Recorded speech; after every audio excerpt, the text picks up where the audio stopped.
And with this, we move to the last session of the day before the valedictory address, which is on Cyber Shield for Space, integrating space and cyber. This session will explore the critical intersection of space and cybersecurity in enhancing operational resilience and situational awareness for defense applications.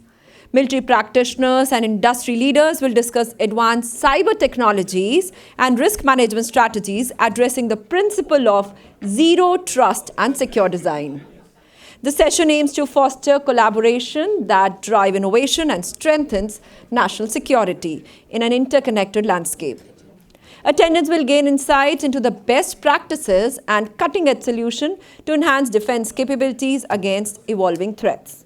For the same, may I call upon the chair of the session, Lieutenant General MU Nair, PVSM, AVSM, SM, National Cybersecurity Coordinator, National Cyber Coordination Center. The panelists of the session are as follows.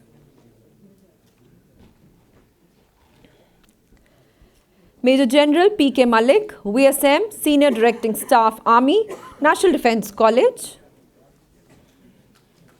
AVM, Dr. Devesh Vatsa, Advisor, Data Security Council, India. And Mr. Rajshekhar, Pullabhatla, Director, ISAC. Over to you, Chair.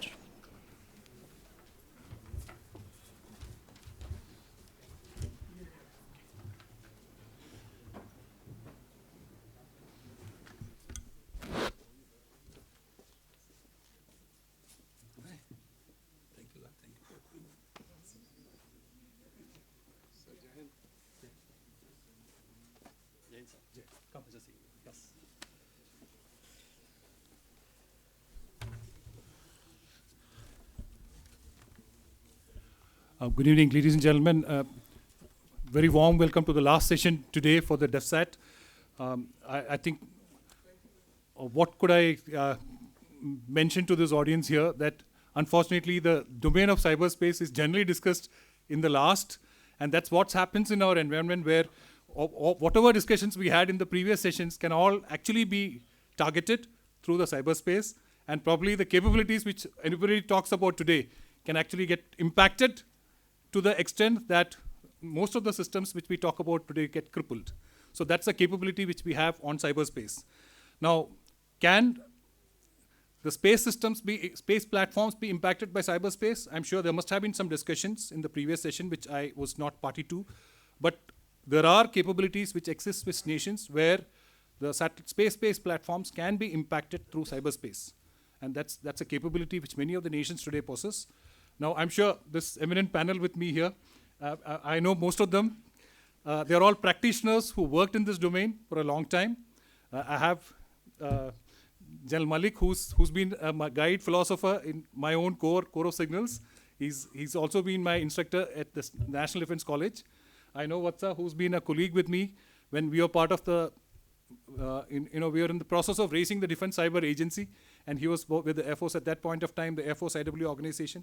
And I also know him as a colleague who's worked with me for quite some time as part of this cyber ecosystem. So without wasting too much of time, I would request General Mallick to please start the deliberations on what you feel is the way the cyberspace today can impact on space-based systems and the satellite ecosystem. So I would leave the discussions to you, sir.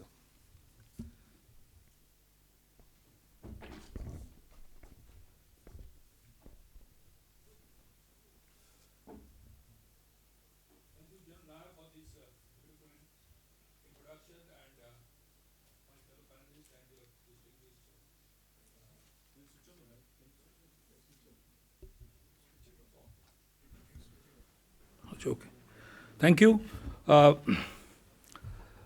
Before I start, I think this in the previous sessions and all this. Sir, 5 to 7 minutes, please. Okay. So I will start with what happened in Ukraine, because we are from the armed forces and this has got great relevance. And what the subject topic is integrating space and cyber. It is very well encapsulated in this thing what happened in Ukraine. In February 24th, just before invasion started, Russia carried out a cyber attack on the ViaSat communication system, and it failed completely.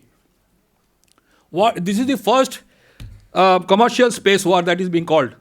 What happened after that? The Ukraine government asked for help from Elon Musk. Immediately, within 48 hours, the terminals started flowing in. They had 30,000 terminals which came in. How did it happen? Oh, there's a lot of technical things involved. I'll not get into details. But the modems were totally destroyed. Destroyed in the sense they could not be repaired.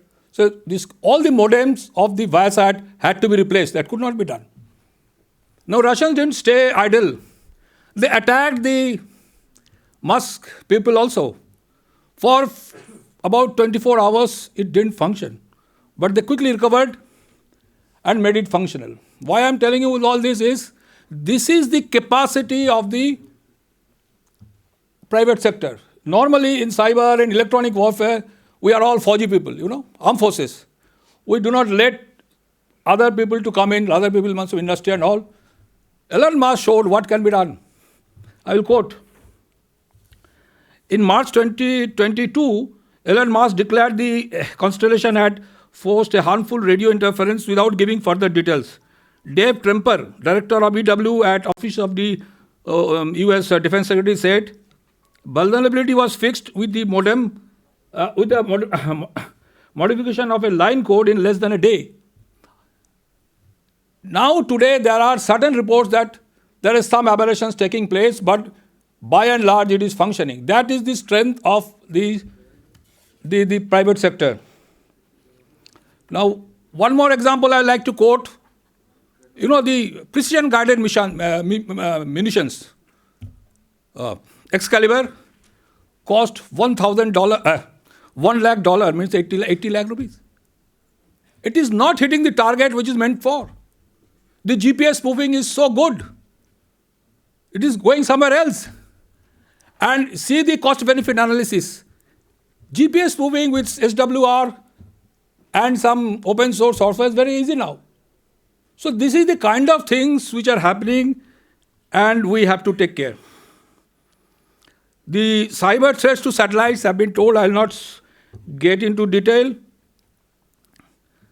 The cyber activities can take various forms like spoofing sensor data, tampering with sensor systems to make them generate false responses, jamming, commanding, sending malware to the software controlling agencies and all that thing. One thing which we keep on talking everywhere is supply chain management. Everybody is so conscious about the cost part. The supply chain management takes a backseat, and from there, most of the malware get into.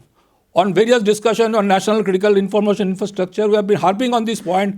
Please, for God's sake, get into this supply chain management thing, because you have to upgrade your software. From where you do upgrade? Upgrade your hardware. How do you upgrade? In a LEO satellite, you are in this space for some time around. So if you want to upgrade this, how much time you get? You will not get that much of time. So how do you upgrade these softwares? And we will not talk about this, the closest network and all. This can all be breached.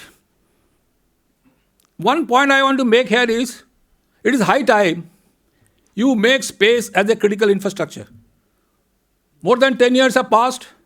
National NCCC, National Critical Information Infrastructure, is in place. They have got only 7. 7 sectors they have got. This high time space should be made one of the critical infrastructure. I don't know why they don't do it. We have been talking many times, but it is high time they must do it. Now, I'll come down to recommendations. You must promote comprehensive risk assessments. We must have enhanced cyber security procedures. We keep talking about cyber security procedures. It is high time you implement those. Promote a robust security culture across the space industry. There are various segments. Improve supply chain security. Preparedness through contingency planning and scenario-based implication analysis. most important, build resilience into the system. This could involve investing in the ability to rapidly launch replacement satellites or swapping a single large expensive satellite with a network of smaller ones that can still operate if one or two are kicked out. Finally, the government should conduct a series of stress tests of the current approaches of support between DCA, DSA, NTRO, DIPAC and what have you, and the command relationships between both DCA and DSA and the geographic function of upcoming integrated command must be looked at. I think I have crossed my time. Yes. Thank you. Thank you very much. Thank you very much, sir, giving an insight into some of the challenges which the space platforms will face from the cyber threat ecosystem. I request Vatsa to please elucidate on some of the issues which he has not discussed so that we get a comprehensive recommendation post this particular session. जय हिंद. जोर से बोल देंगे तो लगेगा आप सुन रहे हैं. जय Hind. That's nice, right?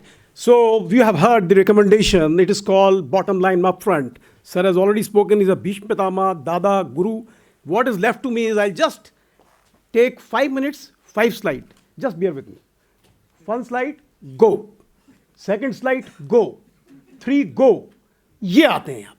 So there are 3 segments which you have to protect. User segment, ground segment, space segment. कैसे protect करेंगे? आप जानते हैं, मैं नहीं बताऊंगा. आगे बताता हूं आपको क्या है. Story is this. If, gentlemen, you can understand what is at risk, then you can plan your activity. Look this slide very carefully. People talk about cyber security, but they don't know where you have to apply cyber security. You have to assess the risk. You must understand actuators and controllers are there. So programmable controller, controller circuitry, data acquisition. When you talk about communication, talk about satellite to satellite communication. When you talk about link, ODL you speak about, then in-vehicle communication, what is happening inside the satellite, right? And the network, connectivity, segments, services, protocols. Then applications, mission operation, tracking and routing, payload control, data processing. Then you come to devices and systems. You have got hosts, endpoints, components, circuitry, sensors, network elements. Algorithms, very important, image, video processing, mission design and ops, discoveries, data, unstructured, structured. Can you imagine what hacker can do? But if you don't understand this risk matrix, you are failing in your operation. Next, what are the threat landscape? Gentlemen, this is the space sector threat landscape. You can do malicious code injection. You can do ransomware attack, intentional jamming and spoofing. Sir has brought about, he has spoken about the first satellite attack was in 1998 of German satellites, if I'm not wrong, right? So interception and theft of data, intentional corruption. Insider threat is very important, sir.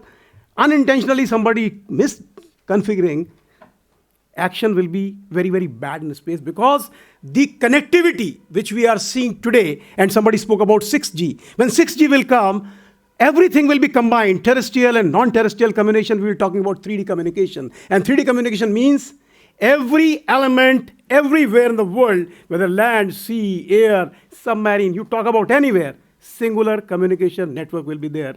And that is a problem.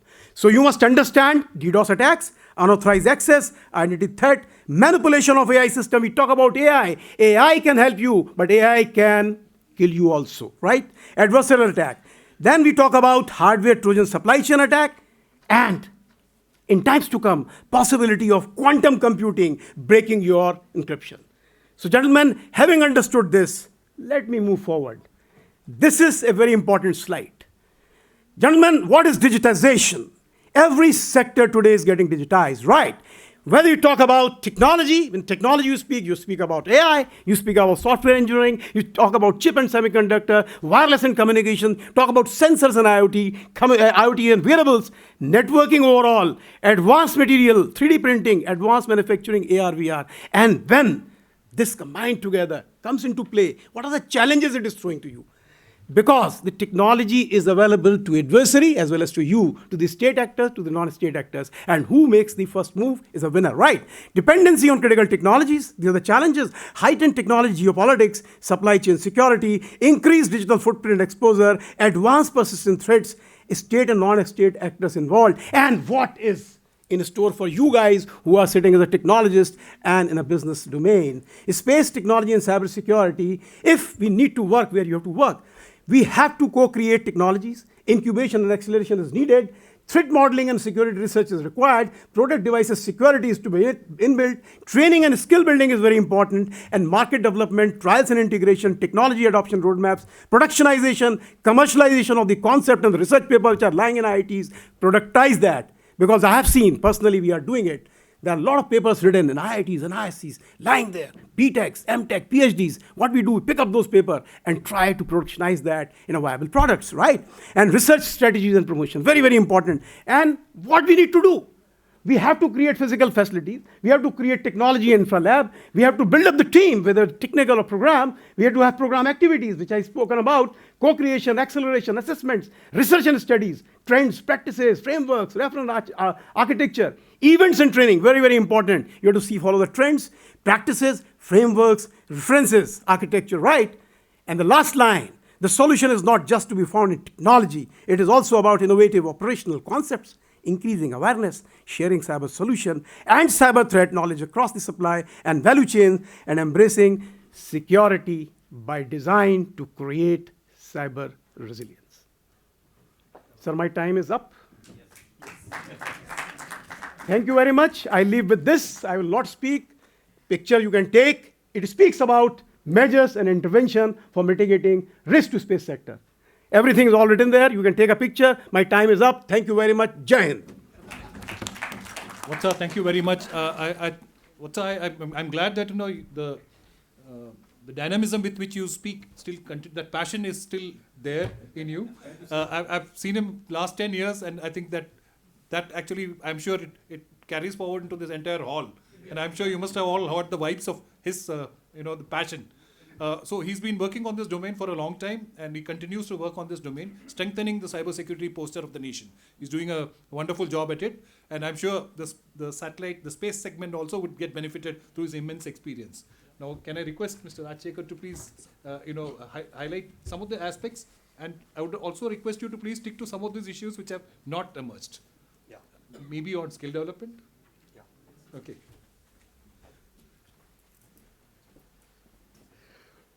Hi all, my name is Raj, and I'm the director at the ISAC Foundation and the CEO for BreachX. Now, from last 20 plus years, I've been in the cybersecurity domain, and I also run a program called the National Security Database that has about 70,000 plus hackers, 75,000 plus hackers to be precise, in the platform. I'm pretty much aware of the discussions that have been happening from last 2 days, and I'm pretty much privy to the issues of what hackers can do because I deal with them day in and day out. Now, there is a lot that hackers can do, and I have seen with my own eyes how satellites can be breached and how they can be hacked in exercises live. And based on these experiences, I have some things to share in terms of practically what companies can do for this. Now, I'll come to the basic challenge of an example of recently which has happened. A US company has in the space domain has sometime back released a bug bounty program to let hackers hack into their networks and do something. The amount was around $50,000, and they thought that maybe for 1 year they'll be able to utilize this bounty pool. What happened was that hackers came in, they compromised some of the systems, and the bounty pool of $50,000 got exhausted in less than 1 month's time. You understand so far, right? Now, some hackers who were still working, they did not know the pool was over. They were still working. After a week, they came back and they said, look, I found some more critical vulnerabilities and I can take down your satellites. And you know what the response was? They said, look, our budget is over. We don't know how to pay you. So the guy said, look, I'm not here to do it for free. So I'll keep it with me. If someone else finds it, good luck. And if some other country wants to buy it, good luck, right? And they still tried to negotiate with the hacker and see if they could get the exploit out from him. But we don't know what happened after that. Now, in the US, the most popular platform is HackerOne, which is one of the most biggest hackers platform for bug bounty hunting. Do you know that the most successful hackers in the world who are on the platform, next to US citizens are Indians. Are you aware of that? 30% plus of the population of the HackerOne ecosystem, where the best hackers come and hack, are from India, right? Now, coming to issues in India, we don't have a formal acceptance of the bug bounty platform. So what I would say that you've been talking about cybersecurity from last 2 days, and you've been, I would not say harping is the right word for it, but you've been talking about cybersecurity so seriously. I would request all of you that consider bug bounty programs as part of your policies. I would request General Nair to consider it very seriously, that let companies do it. With SIA-INDIA, what we are doing is that under an MOU, now ISAC Foundation works with certain, and NCIPC also, but certain very closely. And what we are doing from coming month is that we are for the first time releasing rewards for open responsible disclosure. So we're going to give out t-shirts and mugs and gifts to hackers who contribute to national security. Why it's important? You can issue a letter to a hacker once saying thank you, अपने देश के लिए अच्छा काम किया है बहुत, लेकिन वो अगली बार आपको भेजेगा नहीं कुछ, ठीक है? Letter can work once, but it doesn't work every time, right? Second thing is that in the month of April 2025, in collaboration with SIA, we are actually releasing a $1 million bounty pool, which essentially means that if you are a company in the space sector or defense sector, you can join that pool, and vetted hackers from India, very good hackers from India who have got the exposure for the space domain as well as electronics and other things, can spend some time to accelerate the vulnerability findings for your companies. What would take 6 months for your pen testing teams to do, they can do it in a matter of weeks' time. Which means that your products are better and secure. If you're supplying it to the defense, they also have an assurance that at least you have done your due diligence for it. So if the companies are interested in joining this bounty pool, please welcome. This is one of the first initiatives in India which is happening at this level. As a foundation, we are collaborating with a lot of private sector companies to build this pool. And these are real problems. The second issue that I would like to flag is that if you don't engage with hackers and if you don't engage with researchers, right? Do you know that China has banned researchers from publishing vulnerabilities outside the country? Are you aware of this? Do you know that in India, even today, if a hacker finds a vulnerability in, let's say, the metro systems or the railways, they can still sell this to US companies for $1,000? Are you aware of this? There is no law in India which currently stops researchers from publishing sensitive vulnerability details to companies outside India. I would request the policymakers here present to consider that as a point and look at it very carefully, because Indians are one of the biggest contributors in this space globally, right? So if there is a mechanism to reward them, they will do wonders for the country. So I hope that in April when the pool is launched, smart and most successful companies will come forward and utilize this. All companies do in US. In India, it's a trend which has not yet started. But if you do collaborate, you'll be for a pleasant surprise to know what kind of thing. You will be surprised to know that a lot of vulnerabilities are hiding in plain sight, right? Which they'll be able to help you to uncover them. So these are the 2 points I have to make. And skill building, yes. General Nair actually in 2021 conducted the Senior Ranakshetram for the army, and 15,000 hackers actually participated in that. We were the ones who conducted it for them at that point of time. And I can tell you it was a very innovative thing. Even today, it's one of the most successful hackathons that the Army conducts. And we need more such kind of hackathons across the country so that we can identify talent and groom and train them so that they can continue building skills in this domain. If you are talking about Make in India and definitely be self-reliant, you need talent who can actually be competent enough to start helping your companies in India to do this. So with that, I would request all of you that if you are a company or a owner of a company or a designer or a product creator, consider bug bounties very seriously. Collaborate, because the best in the minds can work with you and help you solve your problems. And spend something on R&D and on bounties. It will not disappoint you. Right? Thank you so much. Thank you, Rajshekhar, for giving an insight into some of the challenges and how the vulnerability disclosure programs can actually benefit. But a cause of worry was what he mentioned, that one of the largest community of hackers today are in our country. So that's actually, as National Cyber Security Coordinator, it's a cause of worry for me, because if hacking happens as an uncontrolled activity, it can actually lead to a lot of harm. So it has to be a controlled activity and properly directed, or it has to be ethically correct at some point of time. So this is something which the audience should actually carry this message home, that hacking doesn't happen as an uncontrolled activity. It has to be controlled. It has to be on a need to be, especially for identifying vulnerabilities in systems, complex systems.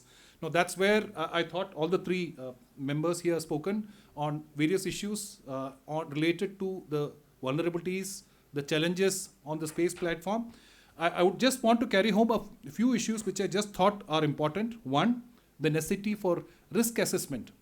Now, the space segment, the satellite ecosystem is evolving in our country, and I think it's the right time that we built in adequate checks and balances on the cyber framework, or create a cyber framework for the entire ecosystem to evolve. Somebody mentioned about, I think Vatsa mentioned about security by design. Now here is actually a sector where we can actually design or have the framework for security by design. So it should have adequate strength, and in fact the entire ecosystem should be well protected. The challenges are complex. I think General Mallick mentioned about the conflict situations which are emerging. I'm sure in the morning sessions, in the previous sessions also, they all must have been discussed. Let me also tell you that we have heavy dependence on space-based platforms in the country today, and at no stage can we ignore this, and we can't accept failures in this ecosystem, especially the space-based systems. Unlike Russia or Ukraine, the borders of ours are so difficult in terms of terrain, climate, etc. And if you just Google, you'll realize that the highest feature in Ukraine is about 2,061 meters. And you look at the mountain ranges which we have in our northern borders, it's amazing, maybe double or, much more than 2,661 meters. And there are multiple ridges. So there is no way that line of sight communications or terrestrial based, OFC based communications can sustain. I'm just looking at it from a communication perspective. Now there are a lot more other features which the space-based systems need to provide. So it's an arena where failures may not be acceptable from a national security perspective. So that's something, and that's where I think this particular domain of cyber needs to be ingrained into this right at the beginning, and I'm sure the organizers would take this cognizance of this.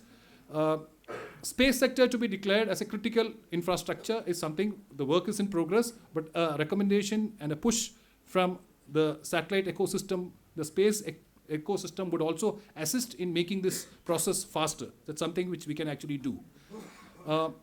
Professionals in cyber security cover for space sector.